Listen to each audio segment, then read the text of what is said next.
Hey guys, and welcome back to my channel.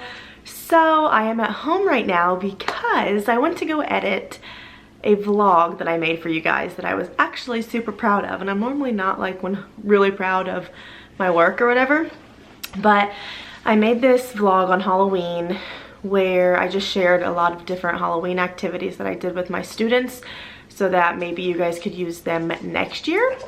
And went to go put them all on my computer and all of the clips were deleted. I was not happy at all. So, well, I won't say all of them. I think there are 3 clips left that are still on there, which I obviously still was super annoyed about, but I'm going to make the most of it, and I'm still going to share with you the activities that I did. Sorry, my dogs are like walking around.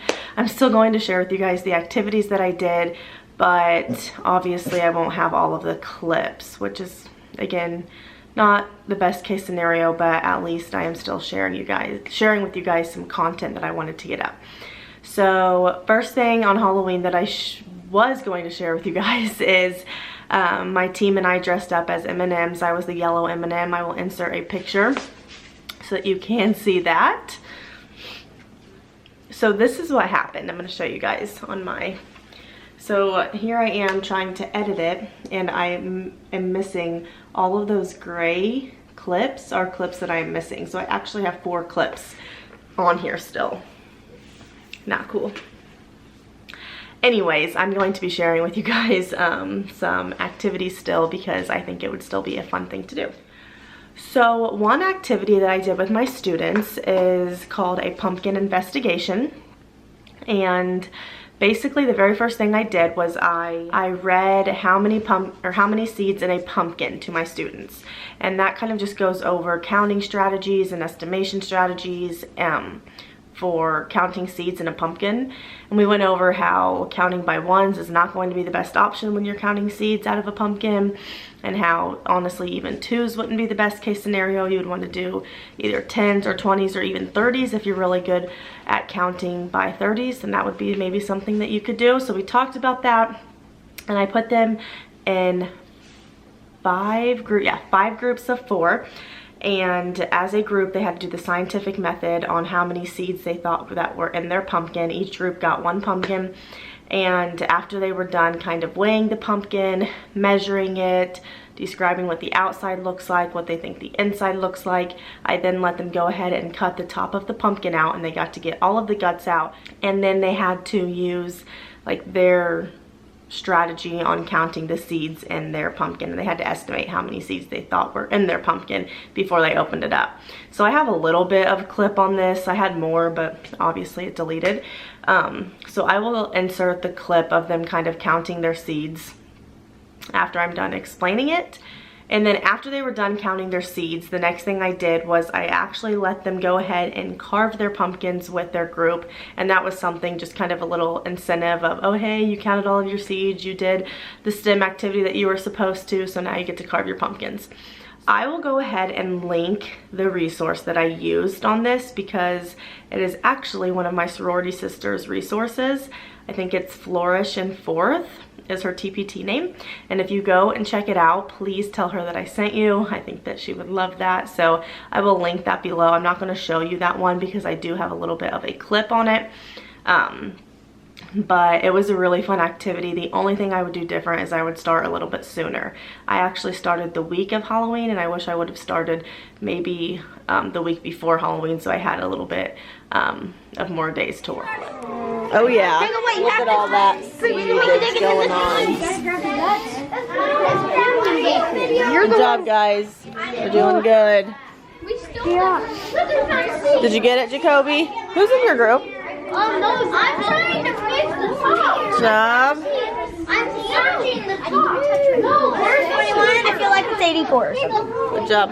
We have red glitter on our hands somehow. We didn't touch red glitter. You do? Yeah, we hadn't touched. The second activity that I did with my students was creating monsters. So I got this book from Barnes & Nobles called How I Met My Monster, and it was a super cute book, and I was looking for an idea to do on Halloween, like a STEM activity or something engaging and fun for them to do. And so I actually came across this resource from TPT, and it was a STEM I'm like looking at my computer if you were wondering. It was a STEM monster challenge. And so what I did was I actually read the story to them, and then we filled out this plot, like the characters, the problem and the solution, just to kind of get their brains rolling on the book. And I'm gonna turn it around in a minute and show you everything. Sorry, I'm going through it. I really wish I still had my clips. I'm so bummed about it. So basically the first thing we did was they designed what they wanted their monster to look like. So looks like this. So they designed it, and then they described what their monster was going to look like. So that was the first step they did. While I read the story to them, they actually filled out this, which is story elements, which is what I just kind of talked to you about, just so, sorry, the lighting keeps going dark and light. Then the next thing they did is they actually got to design their monster. So instead of using a toilet paper roll, which is what the resource actually told you to use, I just let them pick any color piece of paper they wanted, and then they rolled it, and then they would cut it the length that they wanted their monster. I had googly eyes, I had pipe cleaners, markers, crayons, colored pencils, I had like those little puff balls, a lot of different things for them to really be creative with their monster. And then when they were finished making their monster, they had to fill out this My Monster's profile. So they had to pick a monster name, where their monster is from, they had to list their monster friends, 3 words that describe your monster. I'm gonna turn it around so I can show you. The monster's education, describe your monster's family, can your monster do anything unusual, list your monster, or was your monster, or has your monster accomplished anything unique, your monster's favorite movies, their physical characteristics, and then their friends. And then when they were finished filling that out, they actually had to draw their monster right here, again, like a picture of it.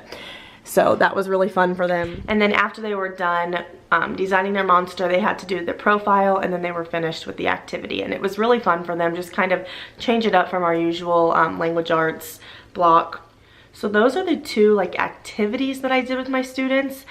And then once it hit after recess, we had a Halloween party, which was super fun and super exciting.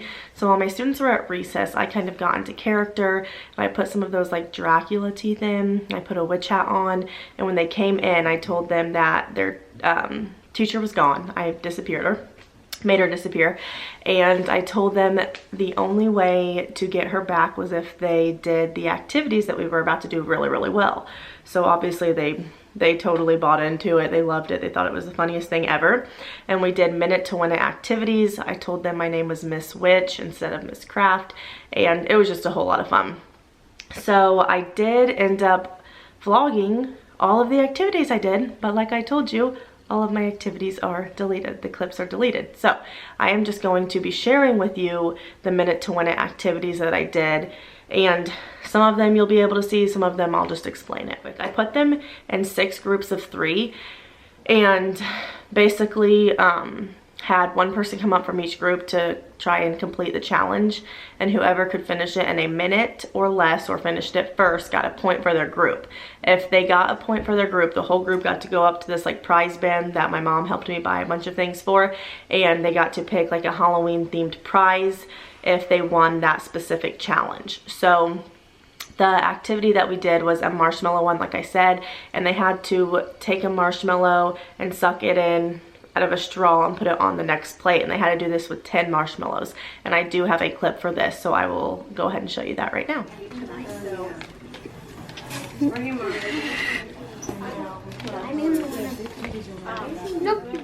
The next minute to win it activity we did was cup stacking, and all they could do is they could use one hand, and they had to stack their cups in a pyramid. So it was super simple, super easy.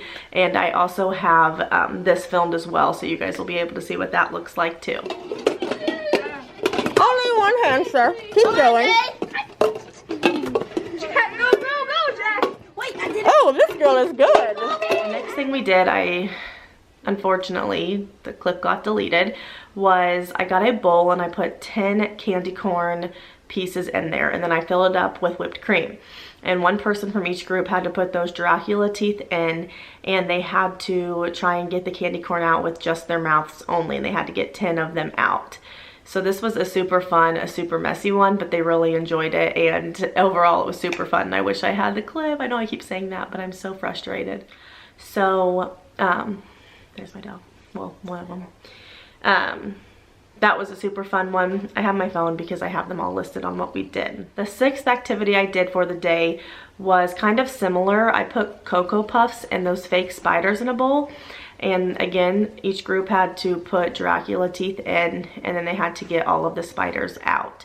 And since the spiders were kind of a similar color to the Cocoa Puffs, that was super hard for them to do, but they really enjoyed that one as well, and it wasn't as messy as the whipped cream. The 7th activity I did was I just got a huge bag of M&Ms and put 6, since there were 6 groups, I put 6 separate piles out, and with one hand they had to sort the M&Ms by color. This was kind of a fun, easy one, not really Halloween themed, so you could do this really when it wasn't Halloween, but it was really fun for them, and I just needed a quick activity to do, so that was one that we did. And then the last one was just your original toilet paper wrapping somebody to look like a mummy, and I do have this clip still saved, so I will show you guys what that looked like. There's some on the floor, sir.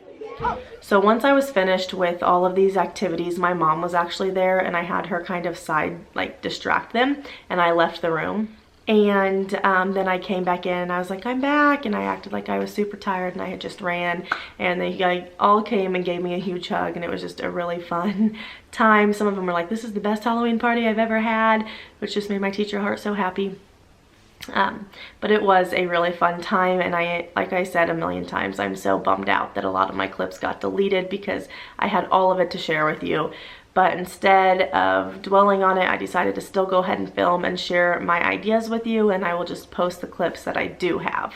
The 2 resources that I've mentioned at the beginning, like the activities, not the Halloween party activities, I will link in the description bar if you are interested or you want to check them out. They were both really, really good resources, and I absolutely loved them.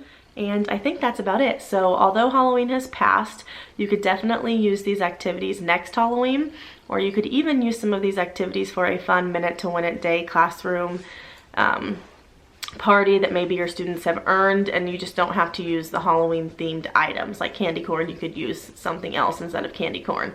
So it was a fun time. My students really enjoyed it, and I hope that you guys enjoyed this video and maybe got some inspiration for next Halloween.